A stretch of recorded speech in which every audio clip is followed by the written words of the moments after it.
ఇంగ్లాండ్తో జరిగిన రెండో టెస్టులో అద్భుత విజయం సాధించిన భారత్ జట్టు సిరీస్ సమం చేసి రెట్టించిన ఆత్మవిశ్వాసంతో ఉంది. సరైన సమయంలో ఓపెనర్ యశస్వి జైస్వాల్ అత్యంత దూకుడుగాడి డబుల్ సెంచరీ చేయడం, అదేవిధంగా మరో top order batsmen Shubman Gill కూడా కీలక సమయంలో పుంజుకుని సెంచరీ చేయడంతో భారత్ జట్టు విశాఖ టెస్టు మ్యాచ్లో గెలిచింది. బ్యాట్స్మెన్ ఎంతగా శ్రమించారో భారత బౌలర్లు కూడా అంతే శ్రమించారు.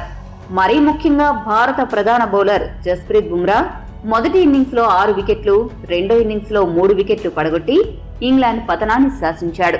మొత్తంగా చూస్తే రెండో టెస్టు మ్యాచ్ లో బుమ్రా కేవలం 91 పరుగులు ఇచ్చి 9 వికెట్లు పడగొట్టాడు.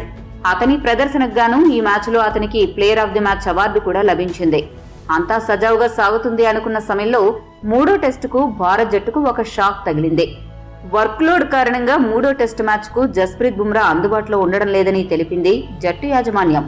రెండో టెస్టు మ్యాచ్ లో అతడు 4 రోజుల పాటు ఆడి మొత్తంగా 32 ఓవర్లు బౌలింగ్ చేశాడు.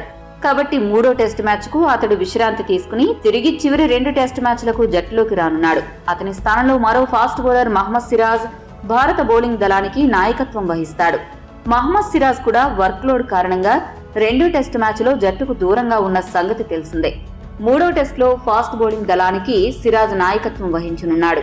ఏది ఏమైనా బుమ్రా జట్టులో లేకపోవడం టీమిండియాకు భారీ ఎదురుదెబ్బ అని చెప్పాలి.